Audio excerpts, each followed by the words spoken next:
How is it going, everybody? The community transmission is finally here. It is December and there is an update coming out this month on the 5th. So without further ado, let's just get right into it. It says incoming transmission. It's great to be back with another community transmission, and this time around we're talking December updates. There will be 2 updates arriving this month. The first, on December 5th, will be focused on reinforcement appearances and some quality of life changes. The second, arriving mid-December, will debut content inspired by Star Wars The Rise of Skywalker. We'll have more on the Star Wars The Rise of Skywalker update and more in a community transmission later this week. But right now, let's dive into the update for December 5th. It says reinforcement appearances. We provided the first of our reinforcement appearances for the B1 droids a few updates ago, and the reception was great. However, it was clear that players wanted more, especially for the ARC Trooper and Clone Commando. The good news is that we have appearances for both the ARC Trooper and Clone Commando coming this week. They'll also be joined by new looks of the BX Commando droid and the Droideka. In total, there are 10 appearances on the way,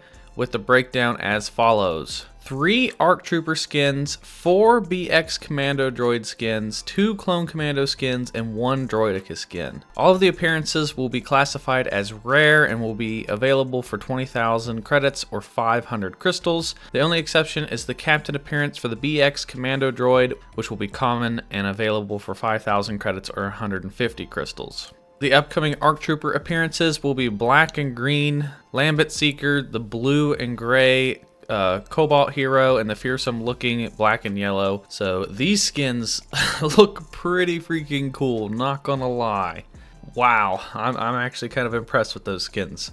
So here is what the Commando droids look like, which I think they look pretty cool as well. I don't like these as much as the ARC Trooper skins, but I still think it looks awesome, especially the training droid. I think that's cool.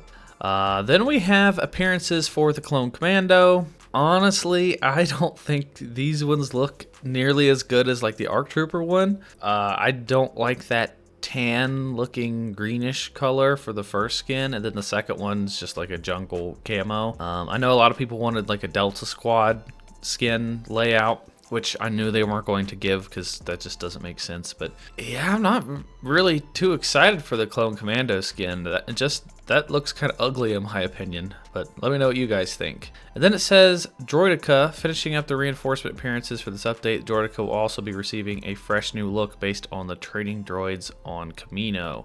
So I guess the Droideka will get a training droid appearance.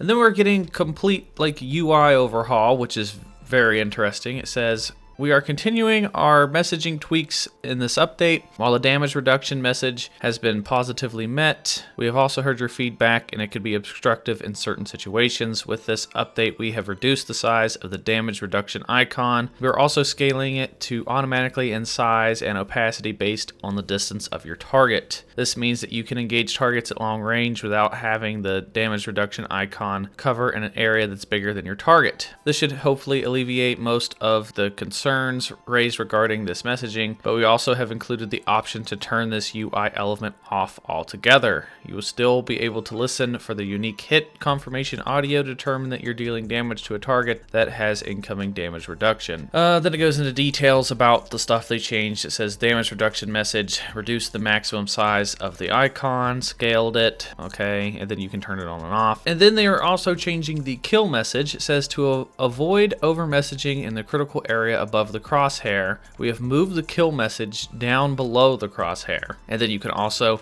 turn that on and off if you would like. Then there's the weapon heat bar. With the moving of the kill message above, we needed to move the weapon heat bar to the same position as the stamina bar. This creates consistency between weapon heat and stamina info, as they are now both displayed in the same area. Then the player bar. Redesign the player bar with new outline visuals, thinner player vehicle health bars, thinner XP shield bars. The shield bar is now also light blue. Then moving forward, the command post naming. To help give players context to the areas on the battlefront, all command posts in capital supremacy and instant action have been given names that will be shown during the contextual spawn screen and when the HUD icon is in focus. So those are all the UI changes, and I'm predicting, like they do with every single UI change with this game, people will get really angry. It never makes anyone happy. I've honestly liked most of the redesigns of the user interface, but I do agree that there's a lot of stuff going on at the screen at the same time, so I'm all for these changes, and I hope that they look cool. And then we have a lot of hero changes. So right off the bat, we have Darth Maul fix an issue where the deflected blaster bolts from the spin attack ability would not damage enemies. Kylo Ren added ability crosshair for Kylo Ren's frenzy ability. Boba Fett reduced the active ability time and increased the fire rate of Boba Fett's rocket barrage, which is great. A lot of people did not like the changed rockets that Boba Fett did, including me, weren't firing nearly fast enough. And then Boba Fett's concussion rocket ability description has been updated for accuracy. Boba Fett fires a single concussion shot, dazing enemies caught in the blast. Dazed heroes using lightsabers cannot follow their target while performing their lightsaber attacks. Okay, so that's a bit of a Boba Fett buff. That's pretty cool. Then we have Darth Vader. Based on community feedback, we have added a 25% damage reduction during choke. Darth Vader's choke is now available to be performed only when targeting an enemy. Players can now see the number of enemies targeted by the ability. So now it won't let you choke for no reason. Like, you have to have an enemy to choke, so you will no longer waste the ability. So that's a good thing. I'm kind of okay with that. I don't know how I feel about that 25% damage reduction. I still think it should be 100%. 25% is better than 0. I just hate when I'm Darth Vader and I choke someone and then I get instantly wrecked because I'm just standing there still. That's a little bit of a buff for Vader, but we'll have to see how it plays out. And then General Grievous changed the stamina reduction of the Sith Train star card from 40 to 25, so that's a big one. That might give you an extra swing or two with the Sith Train card. And then Luke Skywalker changed star card values for Luke's intensity from 20, 30, 40, 50 to 18, 24, 30, 36. So a lot of people were complaining that that new star card they gave Luke, if you got on a high enough kill streak, you would go around like one-shotting everybody, and you could like 3-shot a Death Trooper, sometimes 2-shot a Death Trooper. So Luke is getting a bit of a nerf. Emperor Palpatine's getting some changes. They fixed an issue that would allow the Emperor to maintain the effect of basic attack while using any of his abilities. They fixed an issue that would cause the blinded animation of enemies to be on continuous loop when affected by his dark aura. And they added the ability crosshair for Palpatine's chain lightning ability. So they did not fix the issue where Palpatine will shock people and then they're stuck from like running 2 miles an hour and it takes away their sprint. And they also did not fix the ability where Palpatine can shock you through block. So that sucks. For Bossk, they fixed an issue that would cause Bossk to take damage by jumping and landing on the ground. Captain Phasma fixed an issue where Captain Phasma could detonate the First Order Sentry droid while picking it up without a cooldown requirement. They increased the gap between the second and third strike, allowing Phasma's Staff Strikes combo to be completed easier. Then they fixed an issue where Captain Phasma's rifle zoom would occasionally not highlight enemies, and then they fixed a visual clipping issue at the end of Phasma's Not Easy emote. Then for Han can now dodge while the Sharpshooter ability is active, and then they fixed an issue where Han could occasionally throw more than one grenade. Both of those are good fixes. I couldn't tell you how many times I've died when I've been in Sharpshooter and I've tried to dodge and you just can't, so that's great. For Obi-Wan, they fixed an issue where all-out push ability would not affect enemies if the player was attacked while activating it. For Lando can now dodge while Sharp Shot ability is active. Lando's smoke grenade ability description has been updated for accuracy. It now says Lando Calrissian throws a smoke grenade which obscures the view of his enemies, but not of his Night Sniper's thermal scope. Villains using lightsabers inside smoke cannot follow their target while performing their lightsaber attacks. And then they fixed an issue where the thermal scope would occasionally not highlight enemies. For Leia's flash grenade ability description has been updated.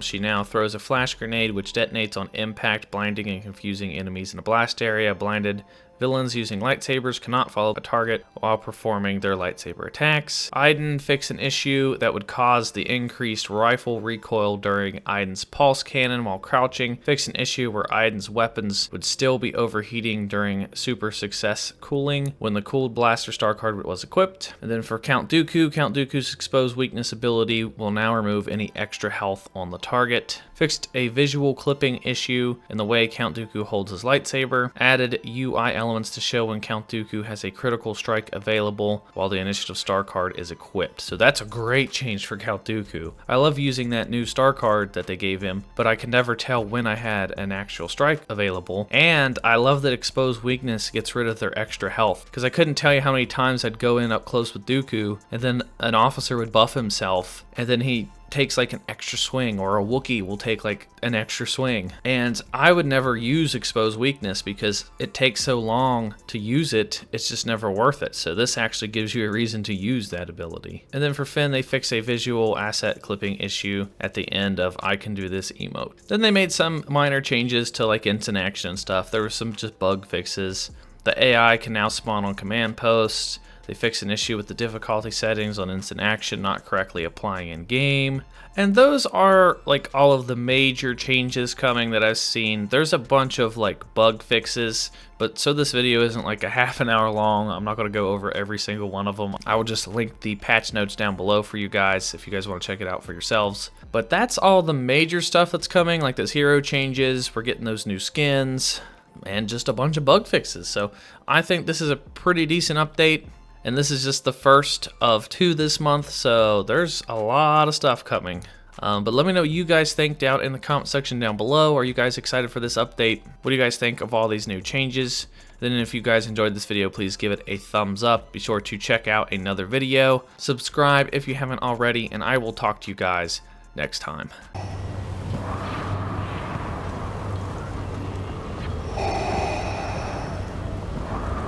We would be honored if you would join us. You cannot resist